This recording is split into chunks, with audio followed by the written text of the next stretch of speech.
From the Bay Area's local news station, we begin now with breaking news.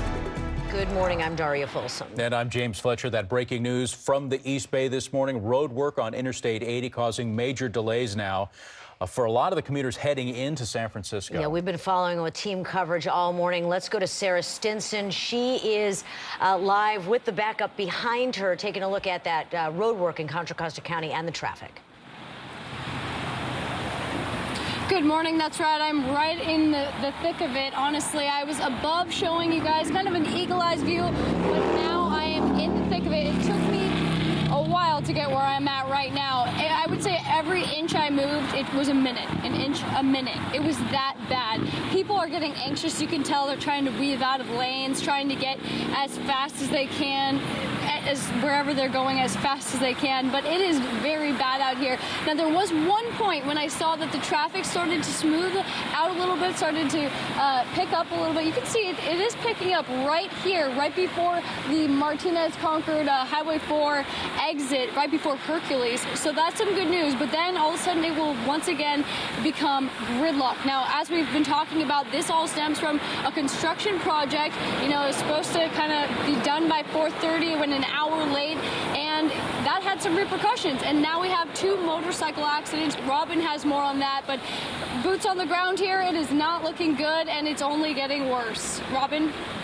Wow, what a nightmare situation, Sarah. Thank you. And yeah, let's get to Robin for the bird's eye view, the whole map, the whole region, and where we're seeing the traffic flow go. They're going to need a lot of gas and a lot of patience this morning. The backup goes into Vallejo, almost from 37. Wow. Across the bridge and up into Vallejo. Across the bridge, up into Vallejo. And over to the right, that's 680. So that was a good alternate. But now you see a lot of folks are using that. So a lot of people are saying, okay, I'll take the Benicia Bridge. Yeah. But so many people are doing it that now that alternate is no longer good. Okay, plan ABC.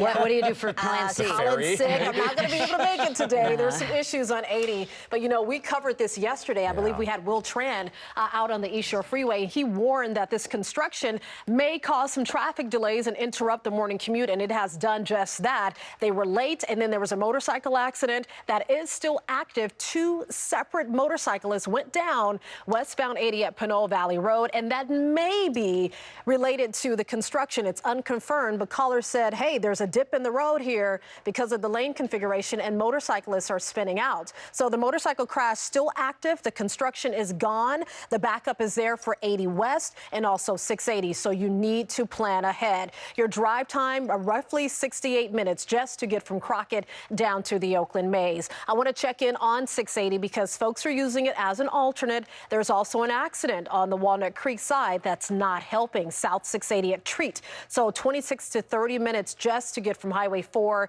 out to Danville. So keep that in mind. Once again, fill up your gas tank, pack your patience, leave early this morning because it doesn't look like it's going to thin out anytime soon. I'll have another report coming up in just a bit. But for now, let's check in on the weather. Mabriza. Good morning, Robin. Let's take a look at your 4-zone forecast. And here's a live look outside South Market in downtown San Francisco. And we're already noticing clear skies ahead. Wind speeds, for that matter, pretty calm in the single digits for most areas apart from Hayward, Napa, and Fairfield. But you could be seeing gusts in near that 20-mile-per-hour range. And we are going to notice 20-mile-per-hour wind speeds or less throughout the day. And right now, temperatures widespread low to mid-50s and even some upper 40s with a warm-up headed our way later this afternoon. More coming up in my full forecast. Daria and James, back to you. Thanks a lot. Let's talk Warriors with Steph back. They looked fantastic. Yes. He was great in his first post-game, this whole post-game season. After his knee injury. It's been 5 weeks. I know. And the Warriors have a commanding 2-0 series lead over the Pelicans, which is nice. Shall we take a look at the game? Let's do it. It was fantastic. So here he is coming out. In uniform. And it was only like, I think there were 4 minutes to go in the first half, and the crowd went wild. 11 seconds, boom! First basket for him. He had 28 points. It was great. Look at everybody raise the roof, even his parents. Mom and Dad, so proud, so happy. Draymond Green was looking great. KD was looking great. Klay Thompson struggled a little bit, but that's okay. We had enough firepower on the court to get the job done, and we did too. That final score was pretty cool. That's what the whole teamwork is about. 121 to 116. So second great game, 2-0 now over the Pelicans. Should we hear from Steph? Yeah, let's hear how it felt. It felt great. Real eager as of late, trying to get back out there and be with my teammates and do what I love to do. So to get back out there on the floor, play some playoff basketball, and get a big win tonight. It was huge. It was a good feeling. The crowd was crazy. Katie's sitting there quietly, like, really? I had 29 points. That's not how they roll. It's a team. Everybody was so supportive. It was great. Game 3 is Friday in their house, 5 p.m. in New Orleans. Okay. Now let's head to the East Bay, where parents in Fremont are upset with the school district, claiming that parents weren't given notice that sex ed was about to be taught to their kids in 4th grade. Yeah, and they think that they're too young for that. They're going to have a meeting tonight to talk about it. Crown 4's Will Tran is live in Fremont with the details. They're mad because they said nearby school districts, their 4th graders are not being taught. So why are their kids in the Fremont Unified School District being taught? And they've been pushing to get this off of the curriculum since March, when they found out that, one, they did not give consent. At least many of those parents did not give their consent for their kids to be taught this. And they believe that the teachers, although great, perhaps they're not trained to teach their kids such a sensitive subject, and they want input on all of this. So lots going on for this. We do plan to talk to a lot of parents who should arrive to school in about 45 to an hour from now, 45 minutes to an hour from now, to get their reaction.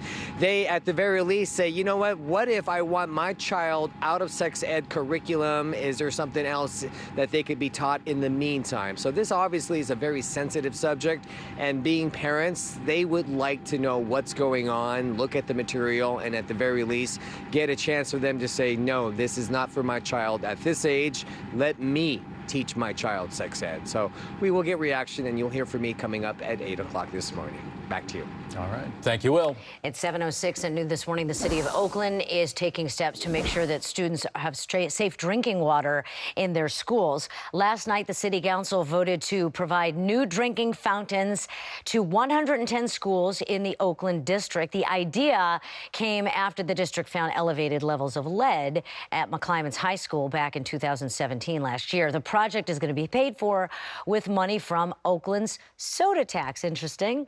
Instead of soda, they get clean water. The district plans to install the new fountains over the summer, so they'll be ready for the fall. Well, Sacramento County has released its autopsy report on the shooting death of Stephon Clark, and there are some differences between this autopsy and the one that was done by a private doctor hired by the Clark's family. The county coroner says that the independent autopsy mistook an exit wound for an entry wound, so Clark was shot actually 7 times, not 8. The county also found that Clark was not shot primarily from behind, and that he had alcohol, traces of marijuana, cocaine, and codeine in his system. Stephon Clark was fatally shot by police back in March. He was a burglary suspect who they thought was holding a gun, but it turned out he was only holding a cell phone. Police say the man who worked at SFO murdered the boyfriend of a co-worker because he wanted to date her. San Mateo County prosecutors say 31-year-old Kevin Prasada spent months trying to persuade his co-worker, Sandra Sainza, to dump her boyfriend and date him instead. Police say that Prasada followed the couple home from the airport back on April 25th, ended up shooting the boyfriend, 31-year-old Mark Magakat, several times. The DA says it was the girlfriend's last day at work, and Prasad apparently was upset that he would never see her again. He said, honey, somebody shoot me. So I'm looking at him, so he like breathing heavy. So I'm so scared.